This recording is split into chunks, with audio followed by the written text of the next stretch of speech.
Hello friends, आप सभी का स्वागत है बिहार एसएससी के इस यूट्यूब चैनल पर। आज की इस वीडियो में हम लोग एएलपी का जो प्रीवियस ईयर में एग्जाम हुआ था उसी के प्रश्न को देखने वाले हैं। यह क्वेश्चन 9/8/2018 का पूछा गया क्वेश्चन है।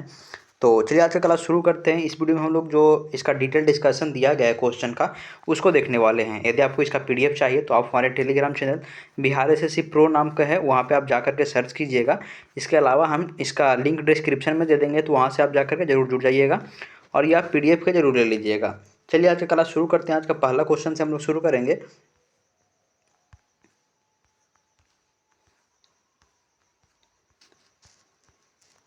आज का पहला क्वेश्चन दिया गया है कि हाँ, ऊपर में था कि इनमें से कौन एक सेप्रोट्रॉफ है। तो ये कुकुरमुत्ता हो जाएगा, यानी सेप्रोट्रॉफ का हिंदी होता है मृतपोषी। तो पहला देखते हैं, पहला पॉइंट दिया गया है कि वो जीव जो अपना भोजन सड़े गले कार्बनिक पदार्थ से प्राप्त करता है उसे मृतपोषी कहते हैं। तो इसमें कौन कौन आता है एग्जाम्पल में, तो फफूंदा, खमीर, मशरूम, ये छत्रक भी बोलते हैं, आदि जीवाणु हो जाएगा एवं जीवाणु हो जाएगा। मृतपोषी का उदाहरण कौन कौन सा है, तो फफूंद, खमीर, मशरूम एवं जीवाणु हो जाएगा। आगे अगला टॉपिक है कि कुकुरमुत्ता में सबसे अधिक मात्रा में प्रोटीन पाया जाता है। कुकुरमुत्ता यानी जो छत्रक बोलते हैं, मशरूम बोलते हैं, उसमें सबसे अधिक मात्रा में प्रोटीन पाया जाता है। कबूतर है जो सर्वाहारी है। कबूतर क्या है, तो एक सर्वाहारी जंतु है। अगला अगला अगला क्वेश्चन है कि शैवाल एक कोशिकीय से लेकर बहुकोशिकीय जैसे समुद्री शैवाल रूपों तक होती है। अगला है कि अधिकांश शैवाल प्रकाश संश्लेषक होते हैं। आगे है कि अंतरिक्ष यात्री द्वारा भोजन के रूप में उपयोग किए जाने वाला शैवाल का वैज्ञानिक नाम क्या है, तो ये क्लोरेला हो जाएगा। अगला है क्लोरेला एक कोशिकीय शैवाल है और ये क्लोरेला है, यह प्रोटीन का अच्छा स्रोत भी माना जाता है। अगला है कि यह शैवाल का रंग हरा थैलमस के समान होता है। वीडियो थोड़ा लंबा हो सकता है, इसलिए आप धैर्य के साथ पूरा जरूर देखिएगा। ये करंट अफेयर्स का क्वेश्चन है तो उसको आप छोड़ ही दें। जो जीके और जीएस का क्वेश्चन रहेगा उसी को हम लोग देखने वाले हैं। इसके अलावा मैथ और रीजनिंग का जो क्वेश्चन रहेगा उसको छोड़ देंगे। यदि आप बनाना चाहते हैं तो आप इसका पीडीएफ हमारे टेलीग्राम चैनल से लेकर के आप इसको सोल्व जरूर कर लीजिएगा। इसका डिस्कशन भी नीचे दिया रहेगा। अगला है कि भारतीय स्वतंत्रता अधिनियम 1947 कानून के तहत भारत और पाकिस्तान दो राष्ट्र में विभाजित किए गए थे। तो इसका डिटेल डिस्कशन दिया गया है कि 23 मार्च 1943 को मुस्लिम लीग ने पाकिस्तान दिवस के रूप में मनाया था। 23 मार्च 1943 को मुस्लिम लीग ने पाकिस्तान दिवस के रूप में मनाया था। 4 जुलाई 1947 को ब्रिटिश संसद में भारतीय स्वाधीनता का विधेयक पेश हुआ था। 4 जुलाई 1947 को ब्रिटिश संसद में भारतीय स्वाधीनता का बिल पेश हुआ था। अगला है कि 3 जून 1947 को भारत विभाजन की माउंटबेटन योजना प्रकाशित हुआ था। भारत विभाजन की माउंटबेटन योजना था जो 3 जून 1947 को प्रकाशित हुआ था। इससे संबंधित कुछ महत्वपूर्ण तथ्य दिया गया है, उसको भी देख ही लेते हैं। यह है कि पहला संविधान संशोधन 1951, तो इसमें क्या हुआ था, तो उसमें हुआ था 9वीं अनुसूची के अंतर्गत भूमि सुधार अधिनियम को शामिल किया गया था। इसके अलावा 13वां संविधान संशोधन 1962, तो इसके अंतर्गत नागालैंड का गठन अनुच्छेद 371 के ए के तहत किया गया था। 21वां संविधान संशोधन 1967, जिसमें हिंदी भाषा को 8वीं अनुसूची के अंतर्गत जोड़ा गया था। 21वां संविधान संशोधन 1967 के तहत सिंधी भाषा को 8वीं अनुसूची में जोड़ा गया था। 42वां संविधान संशोधन 1976, इसे लघु संविधान भी कहा जाता है। इसमें प्रस्तावना के 3 शब्द जोड़े गए थे, धर्मनिरपेक्ष, अखंडता और समाजवादी हो जाएगा। ये बहुत इंपॉर्टेंट क्वेश्चन है, हर एग्जाम में करीब करीब पूछा जाता है कि 42वां संविधान संशोधन 1976। 44वां संविधान संशोधन 1978, इसके अंतर्गत संपत्ति के मौलिक अधिकार से हटाकर उसे कानूनी या विधिक अधिकार बना दिया गया था। 44वां संविधान संशोधन 1978। और अगला है कि 52वां संविधान संशोधन 1985, इसके अंतर्गत 10वीं अनुसूची में दल बदल विरोधी कानून को जोड़ा गया था। चलिए आगे का ये मैथ का क्वेश्चन है तो इसको छोड़ देते हैं। आगे देखते हैं 7वां नंबर क्वेश्चन है कि एक उत्तल दर्पण जिसकी फोकस लंबाई एफ यानी वायु में तो को एक द्रव्य में डुबाया जाता है तो द्रव्य में दर्पण की फोकस लंबाई एफ होगी। ये तो आप नहीं समझे होंगे, यदि आप क्वेश्चन देखे होते तो आपको जरूर समझ जाते। तो आगे वाला टॉपिक जो दिया गया उस पर हम बात करते हैं कि उत्तल दर्पण में वस्तु का किसी भी स्थान पर काल्पनिक सीधा छोटा प्रतिबिंब बनता है। तो ये उत्तल दर्पण में होता है, तो किसी भी स्थान पर पूछ रहा है तो ये काल्पनिक सीधा एवं वस्तु से छोटा प्रतिबिंब बनता है। तो उत्तल दर्पण का उपयोग कहाँ कहाँ किया जाता है? देखिए इंपॉर्टेंट क्वेश्चन है कि रोड पर लगे प्रवर्तक लेंस के रूप में इसका किया जाता है, गाड़ी के पश्च दृश्य देखने के लिए होता है। और इसका एक सूत्र दिया गया कि उत्तल दर्पण की फोकस दूरी उत्तल दर्पण की फोकस दूरी हमेशा धनात्मक होती है। उत्तल दर्पण की फोकस दूरी धनात्मक होती है। आगे है कि दर्पण का सूत्र दिया गया है, तो 1/u बराबर 1/v, माफी चाहते हैं 1/u प्लस 1/u बराबर 1 ये प्लस दिया गया है, आप लोग देख लीजिएगा 1।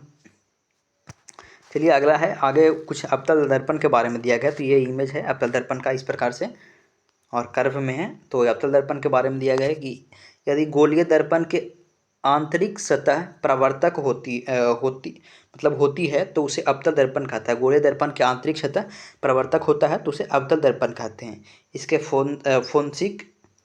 फोक्सिंग दर्पण या अभिसारी दर्पण भी कहा जाता है। अवतल दर्पण को फोक्सिंग दर्पण या अभिसारी दर्पण भी कहा जाता है। दर्पण में वस्तु की दूरी के आधार पर इन दर्पणों द्वारा निर्मित प्रतिबिंब का आकार वस्तु से बड़ा छोटा हो सकता है। अवतल दर्पण किसी भी वस्तु के वास्तविक या आभासी दोनों प्रतिबिंब बनाता है। अवतल दर्पण है जो वास्तविक एवं आभासी दोनों प्रतिबिंब बनाता है। ये सब कुछ इंपॉर्टेंट फैक्ट्स है जो आप जरूर देख लीजिए, मतलब ध्यान से देखिएगा। अगला है कि अवतल दर्पण प्रकाश के किरण को फोकस नामक बिंदु से अभिसरण करता है। अगला क्वेश्चन है कि ध्रुव, प्रवर्ती सतह के केंद्र और एक अवतल दर्पण की दूरी को फोकस लंबाई f कहा जाता है। आगे है कि अवतल दर्पण के मामला में पानी में डुबाने पर दर्पण की फोकस लंबाई में कोई परिवर्तन नहीं होगा, इसलिए अवतल दर्पण की फोकस लंबाई f होता है। अगला पॉइंट है कि ऐसा इसलिए क्योंकि दर्पण की फोकस लंबाई बाहरी माध्यम पर निर्भर नहीं करता है। जो दर्पण की फोकस लंबाई होता है वो बाहरी माध्यम पर निर्भर नहीं करता है जिसमें यह रखा जाता है। आगे है कि ये उसमें ऑप्शन के हिसाब से दिया गया था, हम पढ़े तो हमको पता ही ऑप्शन उसमें मतलब ABCD ऑप्शन था। आगे है कि जब एक परिपथ में कोई प्रतिरोध श्रृंखला में जब एक परिपथ में कई प्रतिरोध श्रृंखला में जोड़े जाते हैं तो करंट का मान पूछ रहा है, करंट का मान क्या होता है। तो आप यहाँ पे देख सकते हैं कि जब विद्युत परिपथ में प्रतिरोध का संयोजन, यहाँ पे पूरा डिटेल में बताएगा कि विद्युत परिपथ में प्रतिरोध का संयोजन दो प्रकार से होता है, एक श्रेणी क्रम में होता है, एक समानांतर क्रम में होता है। तो आगे दिया है कि प्रतिरोधों के श्रेणी क्रम संयोजन में भिन्न भिन्न प्रतिरोधों में प्रवाहित धारा का मान होता है। अधिकतम प्राप्त करने के लिए प्रतिरोध को श्रेणी क्रम में जोड़ा जाता है। पूछे कि किस क्रम में हम मतलब प्रतिरोध को जोड़े कि अधिकतम मान प्राप्त हो, तो उसे आप श्रेणी क्रम में जोड़ करके अधिकतम मान प्राप्त कर सकते हैं। न्यूनतम प्रतिरोध प्राप्त करने के लिए समानांतर क्रम में जोड़ा जाता है। न्यूनतम प्रतिरोध प्राप्त करने के लिए समानांतर क्रम में जोड़ा जाता है। समानांतर क्रम, जब प्रतिरोध की EMF स्रोत के बीच कोई संवाहक पथ के साथ जोड़ा जाता है तो उसे समानांतर क्रम कहते हैं। समानांतर क्रम में सभी प्रतिरोध में वोल्टेज समान रहता है लेकिन धारा भिन्न भिन्न रहता है। तो समानांतर क्रम बराबर दिया गया है, समानांतर क्रम में होता है जो 1/R बराबर 1/R1 plus 1/R2 plus 1/R3 इस प्रकार से जोड़ा जाता है। आगे देखते हैं कि प्रतिरोध में धारा भिन्न होती है तथा उसकी गणना ओम सिद्धांत के जरिए किया जाता है। तो ये ओम बराबर ये ओम के कुछ संबंधित सूत्र है, तो आप इसे देख लीजिएगा। और ये श्रेणी क्रम के बताया गया है कि श्रेणी क्रम, जब प्रतिरोध केवल एक समबाही पथ के साथ जुड़े होते हैं तो श्रेणी क्रम में मतलब जब प्रतिरोध केवल एक समबाही पथ के साथ जुड़े होते हैं तो उसे श्रेणी क्रम में मतलब उसको कहा जाता है, श्रेणी क्रम का यही परिभाषा है, तो श्रेणी क्रम में जुड़ा हुआ कहा जाता है। समान धारा में सभी प्रतिरोध माध्यम में प्रवाहित होते हैं लेकिन वोल्टेज भिन्न भिन्न होता है। ऊपर वाला में क्या था, ऊपर वाला में था कि वोल्टेज समान रहता है लेकिन धारा भिन्न भिन्न प्राप्त होता है, लेकिन ये श्रेणी क्रम में है कि वोल्टेज समान रहता है, धारा भिन्न भिन्न प्राप्त होता है। अगला आगे दिया गया है कि इसका सूत्र दिया गया है श्रेणी क्रम बराबर, तो R बराबर R1 plus R2 plus R3 इस प्रकार से हो जाएगा। श्रेणी क्रम में संयोजन सभी प्रतिरोध छोर से छोर समायोजित किए गए होते हैं। आगे है कि विद्युत परिपथ में श्रेणी क्रम प्रतिरोध को अवस्थित कर एक साथ जोड़ा जाता है, जिससे कि उनमें सामान्य रूप से विद्युत धारा प्रवाहित हो। आगे है कि इस प्रकार इससे प्रवाहित होने वाली धारा का मान समान रहता है, क्योंकि पहले परिपथ के माध्यम से प्रवाहित धारा को इससे और फिर आगे ऐसे मतलब जोड़ना होगा। आगे है अगला ऑप्शन। यहाँ पे ये कुछ रीजनिंग का क्वेश्चन था, तो इसको छोड़ ही देते हैं। आगे देखते हैं हम लोग साइंस को, और साइंस और जीके जीएस का ये रीजनिंग का क्वेश्चन है, इसलिए आप पीडीएफ जुड़ करके जरूर ले लीजिएगा वहाँ से। हाँ, यहाँ पे दिया गया है कि ये सूत्र है कि द्रव्यमान संख्या बराबर पूछे तो क्या होगा, तो P बराबर N हो जाएगा, जिसमें P परमाणु की संख्या हो जाएगा। द्रव्यमान का आपको ज्ञात करना चाहे तो ये आप सीधे याद कर सकते हैं, ये बराबर P प्लस N होता है। तो इसमें दिया गया है कि द्रव्यमान यानी जिसे ए से सूचित किया, द्रव्यमान संख्या ज्ञात करना हो तो P प्लस N हो जाएगा। द्रव्यमान संख्या बराबर परमाणु की संख्या प्लस न्यूट्रॉनों की संख्या हो जाएगा। यहाँ पे आप देखा है, और इसके उल्टा भी है, यदि पूछे कि आपको कि न्यूट्रॉन की संख्या कितना है तो A माइनस पी, आप यहाँ से तो आप मतलब उलट पलट करके आप जान ही सकते हैं। अगला है कि परमाणु संख्या, तो इसे नाभिक में मौजूद प्रोटॉन की संख्या के रूप में परिभाषित किया जाता है। परमाणु संख्या किसे कहते हैं, तो इसे नाभिक में मौजूद प्रोटॉन की संख्या के रूप में परिभाषित किया जाता है, जिसे जेड से प्रदर्शित करते हैं। द्रव्यमान संख्या क्या होता है, तो द्रव्यमान संख्या नाभिक में मौजूद प्रोटॉन और न्यूट्रॉन की कुल संख्या के तत्वों के द्रव्यमान कहलाता है, यानी द्रव्यमान संख्या कहलाता है। इसे ए से सूचित किया जाता है, द्रव्यमान संख्या को ए से सूचित किया जाता है। तटस्थ परमाणु के लिए क्या होगा, तो ये हाँ, यहाँ पे देखिए एक परमाणु में प्रोटॉन की संख्या जेड, यानी तो मतलब बराबर ही बराबर बताया गया, इसको आप इग्नोरिंग कर सकते हैं। आगे है अतः यह स्पष्ट है कि संख्या एक द्रव्यमान संख्या और परमाणु संख्या में अंतर बराबर होता है। ये ऊपर बताया गया था, उसके बारे में बतलाया गया है।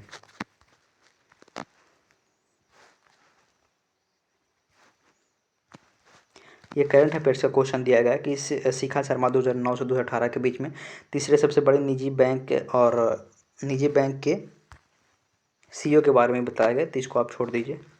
हाँ, यहाँ पे कुछ ये इंपॉर्टेंट है कि अमेजन के सीईओ को पूछ ले तो एनटीजेसी हो जाएगी, एप्पल के टिम कुक हो जाएंगे, माइक्रोसॉफ्ट के सत्या नडेला हो जाएगा, बीएसएनएल के प्रवीण कुमार हो जाएंगे, और ये टाटा सोन्स के तो एस चंद्रशेखर हो जाएंगे। हाँ, यहाँ से एक साइंस का प्रश्न है कि पानी को ब्लीचिंग पाउडर में मिलाने पर क्लोरीन गैस निकलता है। पानी को ब्लीचिंग पाउडर में मिलाने पर क्लोरीन गैस निकलता है। पीने के जल को शुद्धिकरण के लिए कैल्शियम हाइपोक्लोराइड पीने के जल के शुद्धिकरण में कैल्शियम हाइपोक्लोराइड का उपयोग होता है। जो पीने के लिए जल होता है उसको शुद्धिकरण के लिए कैल्शियम हाइपोक्लोराइड का उपयोग किया जाता है, जिसे ब्लीचिंग पाउडर भी कहते हैं। ब्लीचिंग पाउडर का रासायनिक सूत्र पूछे तो CaOCl2 हो जाएगा, जिसे रासायनिक नाम कैल्शियम हाइपोक्लोराइड हो जाएगा, जो यहाँ पे आपको बताया गया था। तो आप सीधे समझ सकते हैं कि ब्लीचिंग पाउडर का उपयोग किया जाता है पानी को शुद्धिकरण करने के लिए। आगे है कि एक सफ़ेद पाउडर है जिसे चूने को क्लोराइड भी कहा जाता है। एक सफ़ेद पाउडर है, इसे चूने का क्लोराइड भी कहा जाता है। CaCl2 को विरंजक चूर्ण भी कहा जाता है। हाँ, जैसे आप देख सकते हैं कि यहाँ पे CaCl2 को ब्लीचिंग पाउडर, विरंजक चूर्ण, और ये इसका रासायनिक नाम पूछे तो कैल्शियम हाइपोक्लोराइड हो जाएगा। आगे है कि इसका निर्माण सर्वप्रथम, ये तो आप इसको छोड़ ही दें, इसका उपयोग गंदे कपड़े को ब्लीच करने के लिए भी किया जाता है। पीने के जल के शुद्धिकरण के लिए उपयोग किया जाता है। जब इसमें पानी मिलाया जाता है तो इससे क्लोरिक एसिड यानी HOCl और हाइपोक्लोराइड आयन यानी OCl के साथ क्लोराइड गैस बनाती है। मतलब इसे पानी में मिलाया जाता है तो ये तीन चीज़ मतलब वो बना पाता है। रासायनिक क्रियाओं के द्वारा। अगला है कि विरंजक चूर्ण में आमतौर पर 5% सोडियम हाइपोक्लोराइड होता है। विरंजक चूर्ण में आमतौर पर 5% हाइपोस हाइपोक्लोराइड होता है, सोडियम हाइपोक्लोराइड होता है, जो हमारी त्वचा के लिए त्वचा का लगभग 11 को पीएच मान देता है। इसे विरंजक चूर्ण यानी ब्लीचिंग पाउडर तथा कैल्शियम ऑक्सीक्लोराइड भी कहते हैं, कैल्शियम ऑक्सीक्लोराइड भी कहते हैं। 18 नंबर क्वेश्चन को देखते हैं कि वह पौधा जिनमें पौधे के सभी विभिन्न भाग उपस्थित नहीं होते हैं, वे थैलोफाइटा समूह के संबंधित होते हैं। वे पौधा जिसमें पौधे के विभिन्न भाग उपस्थित नहीं होते हैं, वो थैलोफाइटा समूह से संबंधित होते हैं। अगला क्वेश्चन देखते हैं। हाँ, मतलब इसी में एक टॉपिक और दिया गया कि कवकों का अध्ययन, तो माइकोलॉजी हो जाएगा। कवक का अध्ययन क्या होता है, तो ये माइकोलॉजी हो जाएगा। अगला है कि थैलोफाइटा के अंतर्गत कवक, शैवाल और लाइकेन आता है। थैलोफाइटा के अंतर्गत कवक, शैवाल और ये लाइकेन आता है। अगला है कि इसका जनन तंत्र अस्पष्ट है, इसका जनन तंत्र अस्पष्ट है। अगला टॉपिक है कि शैवाल का अध्ययन क्या कहलाता है, तो ये फाइकोलॉजी हो जाएगा। और कवक का अध्ययन माइकोलॉजी, शैवाल का अध्ययन फाइकोलॉजी हो जाएगा। चट्टान पर उगने वाले शैवाल क्या कहलाते हैं, तो लिथोफाइट्स कहलाते हैं। चट्टान पर उगने वाले पौधे के शैवाल क्या कहलाते हैं, तो लिथोफाइट्स कहलाते हैं। इनका शरीर, जड़ और तना पत्ती के मतलब ये पत्ती में विभक्त नहीं समझ पा रहे। लिथोफाइटा, इसके शरीर होते हैं जो जड़, तना, पत्ती में विभक्त नहीं होते हैं। अगला है कि इनमें फूल एवं बीज नहीं होते हैं। आगे है कि इनमें प्रायः जनन अलैंगिक जनन द्वारा होता है। इनमें प्रायः अलैंगिक जनन द्वारा होता है। थैलोफाइटा पौधे के जीवन का आदिम रूप शामिल है। उनके पास संवाही ऊतक नहीं होते हैं जो पानी और खनिज के परिवहन में मदद करते हैं, इसलिए वो आमतौर पर नम स्थान में पाए जाते हैं। थैलोफाइटा को आगे विभाजित किया गया है, जो कवक और शैवाल में होते हैं। मतलब थैलोफाइटा 2 भाग में होते हैं, कवक और शैवाल, समझ सकते हैं। आगे है कि चारा, लाइकेन और स्पाइरोगाइट थैलोफाइट का उदाहरण है। आगे है कि पौधे के साम्राज्य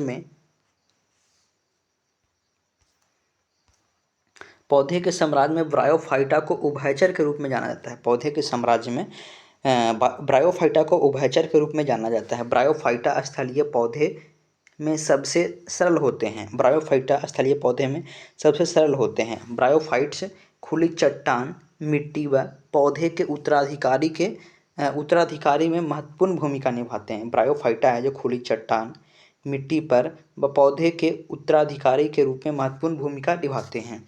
यहाँ से एक फिजिक्स का क्वेश्चन है कि सर्च लाइट को प्रवर्तक अवतल दर्पण है। मतलब ये सर्च लाइट में प्रयोग किया जाता है, तो ये अवतल दर्पण का प्रयोग किया जाता है। अवतल दर्पण को अभिसारी दर्पण भी कहते हैं। टॉर्च व सर्च लाइट में सदैव अवतल दर्पण किरण को फैलाता है। किरण को जो फैलाता है उसे अभिसारी कहते हैं।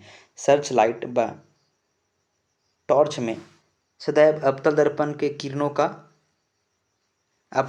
किरणों को फैला देता है, और टॉर्च, सर्च लाइट में प्रकाश किरण फैलाव की आवश्यकता पड़ती है। अगला है कि इसी कारण टॉर्च व सर्च लाइट आदि में अवतल दर्पण का उपयोग किया जाता है, क्योंकि वो रोशनी को फैला देता है। आगे है कि गाड़ी के हेडलाइट दाढ़ी बनाने के दर्पण में भी इसका उपयोग किया जाता है। किसका, तो अवतल दर्पण का उपयोग किया जाता है। कहाँ, सर्च लाइट, टॉर्च, गाड़ी के हेडलाइट, दाढ़ी बनाने का दर्पण के रूप में भी अवतल दर्पण का प्रयोग किया जाता है। अवतल दर्पण में बनने वाली प्रतिबिंब वास्तविक, आभासी, सीधा तथा उल्टा होता है। अवतल दर्पण में 3 प्रकार के, वास्तविक भी बन सकता है, सीधा भी बन सकता है तथा उल्टा भी बन सकता है। अब इसे अभिसारी दर्पण भी कहते हैं। अवतल दर्पण को अभिसारण दर्पण भी कहते हैं। अभिसारण समझ सकते हैं, अभी मतलब जो अभिसारण मतलब जो फैलाता है किरणों को, उसे अभिसारण दर्पण यानी अवतल दर्पण भी कहते हैं, क्योंकि वे उन पर गिरने वाली प्रकाश को इकट्ठा करने की प्रवृत्ति रखता है। यानी ये अवतल दर्पण के बता रहा है। अभिसारण दर्पण होता है जो अवतल दर्पण को कहते हैं। यहाँ पे थोड़ा देख लेते हैं।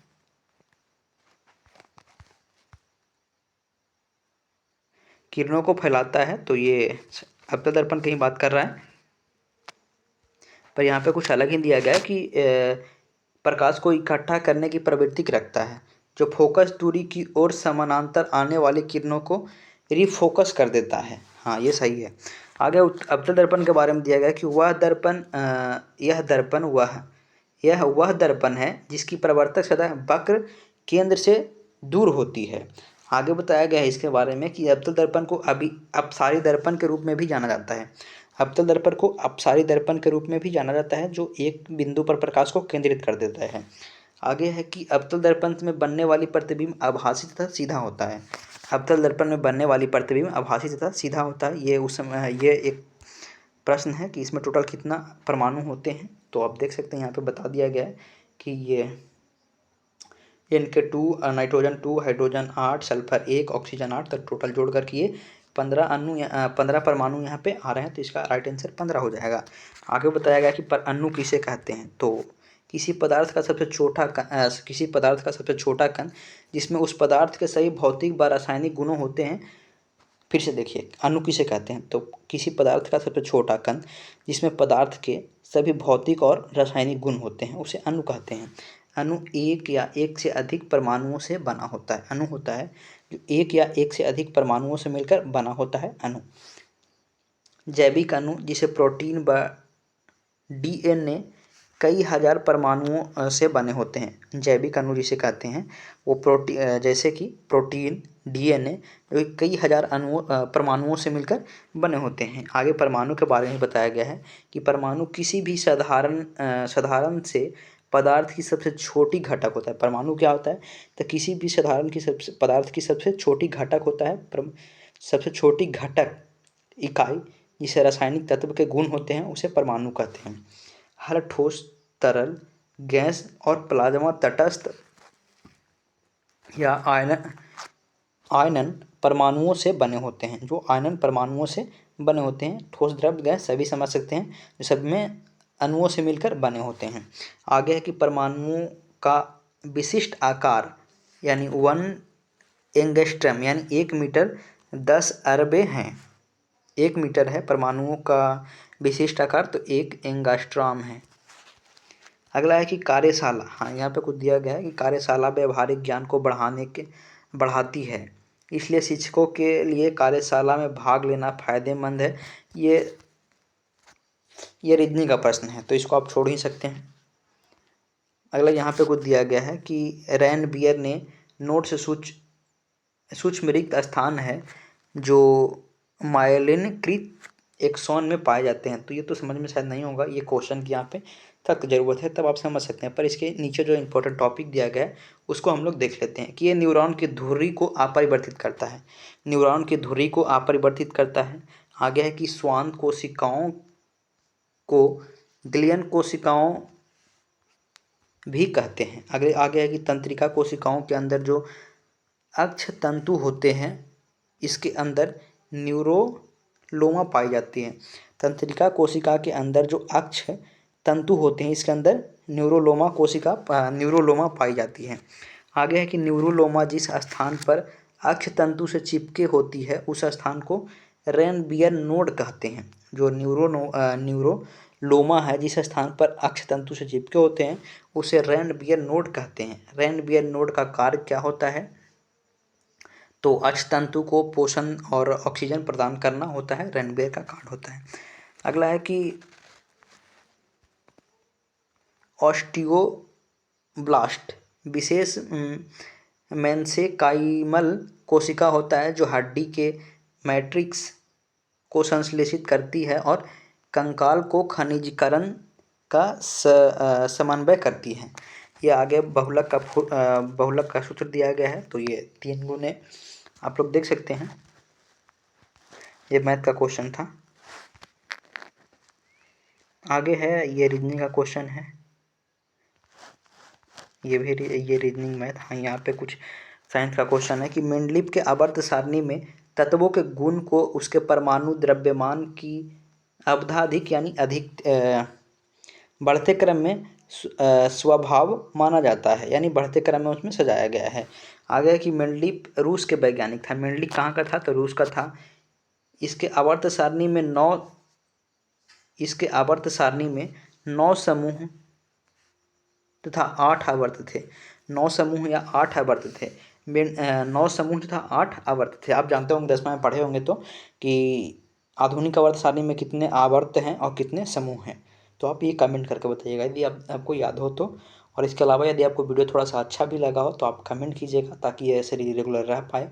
नहीं तो आप मतलब कमेंट नहीं कर पाते तो आप समझते हैं किसी को पसंद भी नहीं आ रहा है, ना ही व्यूज आ रहा है, तो कोई फ़ायदा ही नहीं है।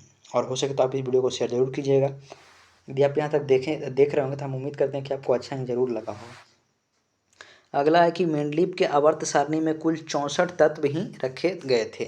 मेंडलीव का जो आवर्त सारणी था उसमें कुल 63 तत्व ही रखे गए थे। अगला है कि आधुनिक आवर्त सारणी में 118 तत्वों का जानकारी है। आप कमेंट करके ये बताइएगा कि वर्तमान समय में ज्ञात तत्व टोटल कितना है। तो आप ये कमेंट करके बताइएगा। लेकिन आधुनिक आवर्त सारणी में कितने तत्वों का ज्ञान है और जानकारी है, तो 118 तत्वों का जानकारी मिलता है। मेंडलीव के आवर्त सारणी में एस सी GA GE के बाद शामिल किया गया था। अगला है कि मेंडलीव ने आवर्त सारणी का खोज तो 1869 में किया था। मेंडलीव ने आवर्त सारणी का खोज 1869 में किया था।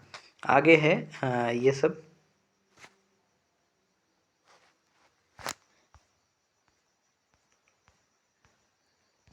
ये रीजनिंग का क्वेश्चन है। हाँ, यहाँ पे दिया गया है कि प्रतिरोध का एसआई मात्रक तो ओम है। प्रतिरोधकता का एसआई मात्रक तो ओम मीटर हो जाएगा। ये प्रतिरोध बराबर सूत्र तो V बराबर I हो जाएगा। और इसी को पलट करके आप बनाते रहिएगा, V बराबर IR। अगला है कि ये विद्युत आवेश का एसआई मात्रक तो कूलाम्ब हो जाएगा। विद्युत आवेश का एसआई मात्रक क्या है? तो ये कूलाम्ब हो जाएगा।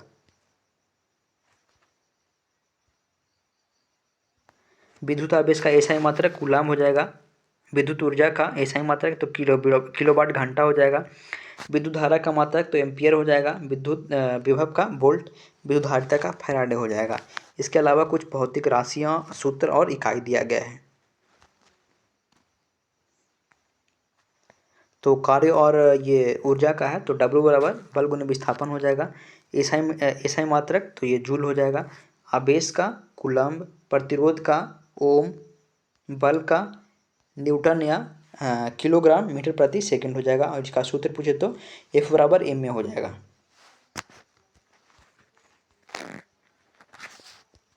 आगे दिया गया कि ओम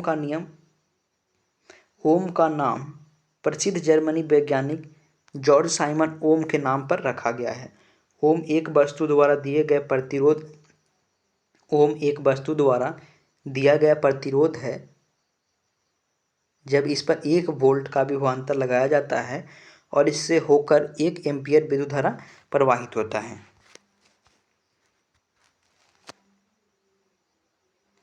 ये भी रीजनिंग का क्वेश्चन है। यहाँ पे है कि नकारात्मक त्वरण वेग के दिशा के विपरीत होता है। नकारात्मक त्वरण होता है जो वेग के दिशा के विपरीत होता है। त्वरण क्या है? तो त्वरण एक सदिश राशि है। त्वरण एक सदिश राशि है तो एक्सेलरेशन बराबर ये सूत्र बताया गया, V बराबर V-U/T हो जाएगा। त्वरण का एसआई मात्रक तो मीटर प्रति सेकंड स्क्वायर हो जाएगा। त्वरण का एसआई मात्रक मीटर प्रति सेकंड हो जाएगा। और ये किसी वस्तु के वेग में परिवर्तन की दर को त्वरण कहते हैं। वेग में परिवर्तन की दर को त्वरण कहते हैं। धनात्मक त्वरण धनात्मक, शून्य अथवा ऋणात्मक भी हो सकता है। त्वरण है जो धनात्मक, ऋणात्मक और शून्य भी हो सकता है। त्वरण का सूत्र पूछ रहा है तो L हो जाएगा, L T-2 हो जाएगा। आगे वेग का परिभाषा दिया गया है तो किसी निकाय के विस्थापन में परिवर्तन की दर को वेग कहते हैं। किसी निकाय में विस्थापन के परिवर्तन की दर को उस निकाय का वेग कहते हैं। वेग एक सदिश राशि है जिसमें परिमाण परिणाम के साथ साथ दिशा होता है, परिणाम और दिशा दोनों होता है। आगे है, ये रीजनिंग का प्रश्न दिख रहा है यहाँ पे, ये थोड़ा पिक्चर क्लियर नहीं आ रहा होगा। संवेग को द्रव्यमान और वेग के गुणनफल के रूप में व्यक्त किया जाता है। संवेग है जो द्रव्यमान और वेग के गुणनफल के रूप में व्यक्त किया जाता है। संवेग के सूत्र पूछे तो वेग गुना द्रव्यमान हो जाएगा। संवेग एक संरक्षित राशि होता है। संवेग एक संरक्षित राशि होता है। संवेग एक सदिश राशि है। संवेग को p से सूचित किया जाता है, तो p बराबर mv हो जाएगा। संवेग का एसआई मात्रक पूछ ले क्या होता है, तो किलोग्राम मीटर प्रति सेकंड हो जाएगा। इसका बी में सूत्र पूछ ले तो -1 हो जाएगा। न्यूटन के दूसरे नियम के अनुसार किसी निकाय में संवेग में परिवर्तन की दर को उस वस्तु पर लगाए गए बल का शुद्ध बल के बराबर में परिवर्तन को उस वस्तु पर लगाए गए बल के बराबर होता है। ये मतलब न्यूटन का दूसरा नियम बता रहा है। आगे है कि यदि दो या दो से अधिक वस्तुओं को समुदाय पर कोई बाह्य बल कार्य न हो, समुदाय स्वतंत्र समुदाय का संयुक्त संवेग नियत रहता है। इसे संवेग संरक्षण का सिद्धांत कहते हैं। आगे दिया गया कि थोरियम न्यूलैंड्स के अष्टक सिद्धांत के वर्गीकरण का अंतिम तत्व था।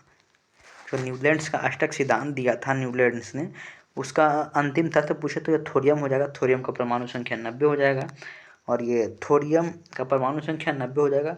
थोरियम एक्टिनाइट श्रृंखला में रखा गया था। और ये दिया कि रेडियो एक्टिव एलिमेंट, तो ये मतलब थोरियम बता रहा है। थोरियम एक रेडियो एक्टिव एलिमेंट हो जाएगा। न्यूलैंड्स नियम द्वारा अष्टक वर्गीकरण के परमाणु भार द्वारा तत्वों को व्यवस्थित करने के प्रयास किया गया था। भार द्वारा बताया गया है वहाँ पे। आगे है कि न्यूलैंड्स नियम द्वारा अष्टक वर्गीकरण के अनुसार किसी एक प्रकार से शुरू होने वाला आठवां तत्व दिए गए प्रकार के पहले के दोहराता है, यानी 1 से 8 तक, और फिर 1 से 8 तक मतलब इस प्रकार से दोहराया जाता है उसमें। यह संगीत सुर के समान होता है। आगे एक जीके का क्वेश्चन है 44 नंबर की, पीर पंजाल रेलवे सुरंग जम्मू कश्मीर में स्थित है। कोंकण रेलवे जो कि 760 किलोमीटर लंबा रेल मार्ग है, जो रोहा महाराष्ट्र से मैंगलोर स्टेशन कर्नाटक से जोड़ता है। पीर पंजाल सुरंग 11.2 किलोमीटर की लंबाई है। पीर पंजाल सुरंग है जिसका लंबाई तो 11.2 किलोमीटर हो जाएगा। विश्व का सबसे लंबा रेल मार्ग पूछ ले तो ट्रांस साइबेरियन रेल मार्ग हो जाएगा। लेनिनग्राड से व्लादिवोस्टोक तक हो जाएगा। ये आरपीएफ कांस्टेबल का पूछा गया क्वेश्चन है, और एसआई में भी एक क्वेश्चन पूछा गया था। अगला है कि 1 मार्च 1969 को पहली राजधानी एक्सप्रेस रेलगाड़ी नई दिल्ली से हावड़ा के बीच में चलाई गई थी। आगे है कि भारत के प्रसिद्ध रेलवे सुरंग के बारे में पूछा गया है। हाँ, कुछ ये प्रसिद्ध रेलवे सुरंग को बताया गया है। तो ये अटल सेतु पूछ रहा है। तो अटल सेतु की लंबाई पूछे कितना है, तो 920 मीटर हो जाएगा, जो हिमाचल प्रदेश में स्थित है। पीर पंजाल तो 11.2 आप वहाँ पे देखेंगे थे, तो ये जम्मू कश्मीर में है। संगलन दान तो ये 800 मीटर का है, यानी 8 किलोमीटर का आप समझ सकते हैं, जम्मू कश्मीर में ही है। नाथुबाड़ी तो ये 4300 मीटर का है, यानी 4 किलोमीटर 300 का, तो ये महाराष्ट्र में है। और ये जवाहर या बनिहाल बोलता है तो 2850 मीटर का ये है, तो ये भी जम्मू कश्मीर में ही है। चलिए आगे देखते हैं। आगे का क्वेश्चन है कि हाँ, ये पूछ रहा है कि 1 किलोवाट बराबर पूछ रहा है, तो 3.6 × 10 के बराबर 6 जूल हो जाएगा। इसे वाट में पूछे तो 1000 वाट हो जाएगा। 1 kW बराबर 1000 वाट हो जाएगा। और इसे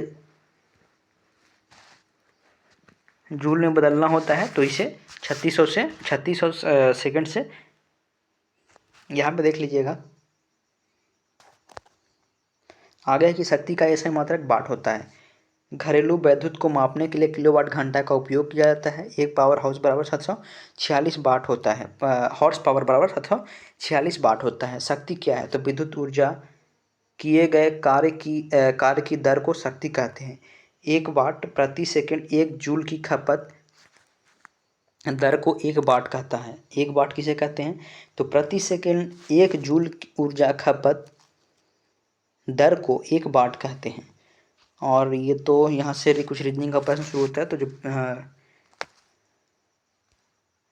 बीसीसीआई का स्थापना पूछ ले तो बीसीसीआई का स्थापना तो 1928 में हुआ था। बीसीसीआई का मुख्यालय तो मुंबई में है। आईपीएल टीमों, अच्छा ये तो करंट अफेयर्स का ही है तो इसको आप इग्नोर कर सकते हैं, पर ये देख लीजिएगा कि बीसीसीआई का स्थापना 1928 में हुआ था। इसका मुख्यालय कहाँ है? तो मुंबई में हो जाएगा। हाँ, यहाँ पे मालिक के पूछ रहा है कि मुंबई इंडियंस के मालिक तो नीता अंबानी गुजरात टाइटंस के, तो केशव बंसाल हो जाएगा दिल्ली कैपिटल। जीएम राव हो जाएंगे कोलकाता नाइट राइडर्स के, तो शाहरुख खान हो जाएंगे चेन्नई सुपर किंग के, तो ये एन श्रीनिवासन हो जाएंगे।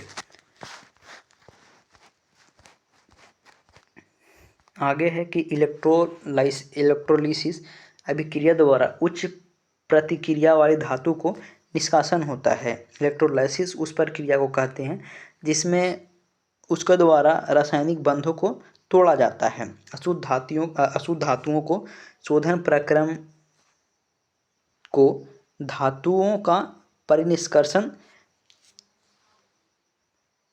परिष्करण कहते हैं, मतलब निकालने की वो विधि आप समझ सकते हैं। इलेक्ट्रोलिसिस का उपयोग के 4 जगह, हाँ, तो इलेक्ट्रोपाइटिंग में और धातुओं को शुद्ध करने में और इलेक्ट्रोलाइट कैपेसिटर में इसका उपयोग किया जाता है। कैल्सिसनेस क्या है? तो कैल्सिसनेस तो ये वाष्पशील पदार्थ को हटाने, द्रव्य के हिस्से को ऑक्सीकरण करने या उन्हें भंगुर लगने के उद्देश्य से उच्च ताप पर ठोस पदार्थ को नम्न करना कैल्सिलेशन कहलाता है। आगे है कि इसलिए कैल्सिलेशन को कभी कभी शुद्धिकरण की प्रक्रिया माना जाता है। ये कुछ दिया गया था, इसका मतलब बताया गया है। तो आगे देखते हैं कि पेट्रोलियम उत्पादों के मूल्य में वृद्धि का सीधा असर महंगाई पर पड़ता है। जब पेट्रोलियम का मूल्य में वृद्धि होता है तो इसका सीधा असर कहाँ देखने को मिलता है? तो महंगाई पर देखने को मिलता है। इन उत्पादों का मूल्य बढ़ जाने से मुद्रास्फीति में वृद्धि होने लगती है। जैसे पेट्रोलियम का मतलब उत्पाद मान सकते हैं, क्योंकि सभी चीज़ तो ट्रांसपोर्टेशन पेट्रोलियम पर ही अधिकतर निर्भर है। तो यहाँ से अगर इसको मतलब मूल्य में वृद्धि होता है तो ये मुद्रास्फीति में वृद्धि होने लगता है। हाँ, यहाँ पे दिया गया कि हाल ही में ओपेक देश ने कच्चे तेल के उत्पादन को कम करने की घोषणा की है। ऐसे होने पर कच्चे तेल महंगे हो जाएंगे और महंगाई के साथ साथ मुद्रास्फीति में भी वृद्धि हो जाएगी। अगला है कि चिंतावन उपन्यास हाफ ऑफ व्हाट आई के लेखक अनिल मेनन हैं। द पैराडॉक्सिकल प्राइम मिनिस्टर के लेखक तो शशि थरूर हो जाएंगे। 2016 का नमिता गोखले का उपन्यास था थिंग्स टू लिव बिहाइंड, 2016 में प्रकाशित किया गया था। और जो इम्पोर्टेंट लैंग्वेज उसको बता देंगे। हाँ, यहाँ पे कुछ दिया गया है कि भारतीय ओलंपिक संघ का, ये भी करंट अफेयर्स का ही है।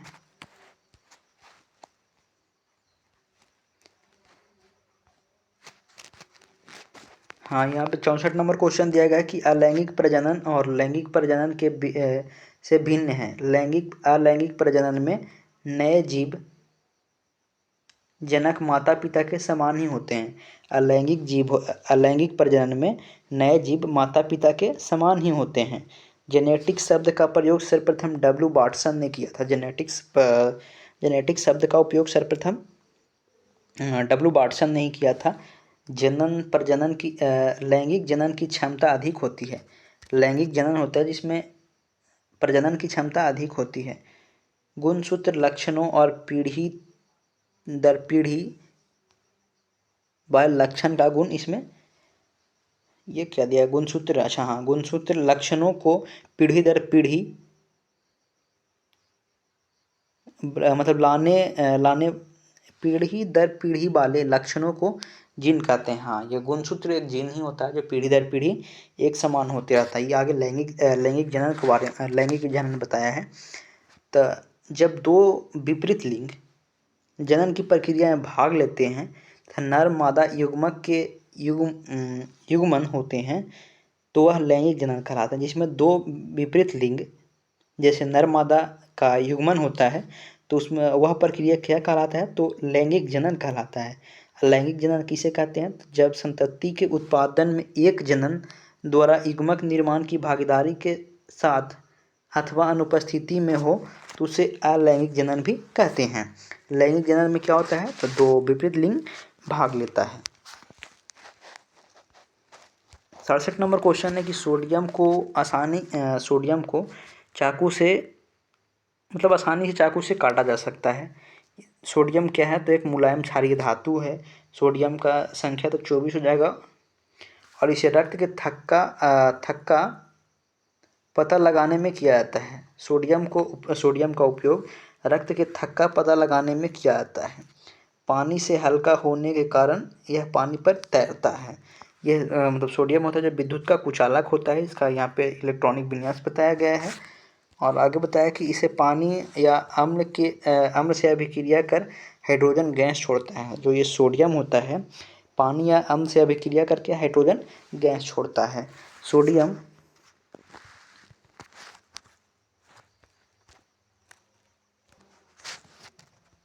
आगे है कि इसे पानी, हाँ यहाँ तक तो हो गया था। सोडियम समुद्री पानी से निकाला जाता है। सोडियम है जो समुद्री पानी से निकाला जाता है।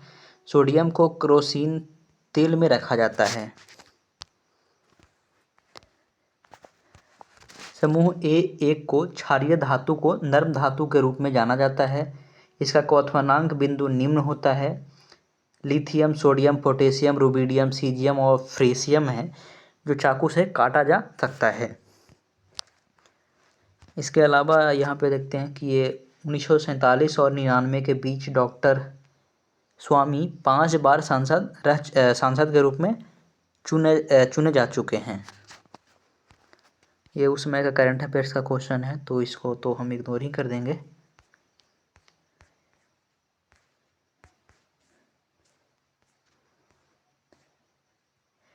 हाँ, यहाँ पे कुछ कंप्यूटर का क्वेश्चन दिया गया था पर यह दिख नहीं रहा गया है। ये रीजनिंग जैसा ही पूछा गया था पर ये कंप्यूटर से संबंधित कुछ क्वेश्चन था यहाँ पे। आगे है कि the Asian of a small Bombay इस पुस्तक के लेखक पूछा है तो ये कर्ण महाजन हो जाएंगे जो कि वर्तमान में अंतर्राष्ट्रीय डबलिन लिटरेरी अवार्ड से चुने गए हैं। ये आप इसको छोड़ दीजिए। हाँ, ये अरुंधति राय वाला है जो इम्पोर्टेंट है कि अरुंधति राय ने 1997 में the God of small things के लेखक के लिए इन्हें बुकर पुरस्कार मिला था। 75 नंबर क्वेश्चन है कि फॉर्मिक अम्ल होता है जो लाल चींटी में उपस्थित होता है। फॉर्मिक अम्ल एक कार्बनिक यौगिक होता है। यह चींटियों, जूमों और शहद की मक्खियों, बिच्छू तथा मतलब उसको डंक में पाया जाता है। बिच्छू, मक्खी, बर्रों के डंक में पाया जाता है। फॉर्मिक अम्ल का यह सूत्र दिया गया है CH2O2 हॉल COOH हो जाएगा। आगे है कि कपड़े से धब्बे हटाने के लिए ऑक्जेलिक अम्ल प्रयुक्त किया जाता है। कपड़े से स्याही के धब्बे आप समझ सकते हैं। धब्बे हटाने के लिए ऑक्जेलिक अम्ल का उपयोग किया जाता है। फॉर्मिक अम्ल और एसेटिक अम्ल है जो ये दुर्लभ अम्ल होते हैं जो जल्दी नहीं मिल पाते। दुर्लभ का आप मतलब समझते ही होंगे। ऑक्जेलिक अम्ल का सूत्र पूछा है तो C2H2O4 हो जाएगा। ऑक्जेलिक अम्ल का सूत्र C2H2O4 हो जाएगा। ऑक्जेलिक अम्ल एक डाइकार्बोक्सिलिक अम्ल है जो जंगली सेब, चेरी जैसे फल में पाया जाता है। जंगली सेब, चेरी जैसे ये फलों में पाया जाता है। टैनिक अम्ल अखरोट में पाया जाता है। टैनिक अम्ल है जो कि अखरोट में पाया जाता है। ऑक्जेलिक अम्ल पोटेशियम और कैल्शियम के रूप में बहुत से पौधे में पाए जाते हैं। तो ये 75वां क्वेश्चन था और ये लास्ट क्वेश्चन था। तो इस वीडियो में इतना ही। हम उम्मीद करते हैं कि यह वीडियो आपको अच्छा ज़रूर लगा होगा। यदि आप मेहनत को समझते होंगे तो लाइक ज़रूर कर दीजिएगा। यदि चैनल पर पहली बार है तो चैनल को सब्सक्राइब जरूर कर लीजिएगा। वीडियो को शेयर जरूर कीजिएगा क्योंकि मेहनत लगा है। इस वीडियो में इतना ही। हम उम्मीद करते हैं यह वीडियो आपको अच्छा जरूर लगा होगा। वीडियो देखने के लिए धन्यवाद। आपका दिन शुभ हो। जय हिंद। फिर मिलेंगे नए क्लास के साथ।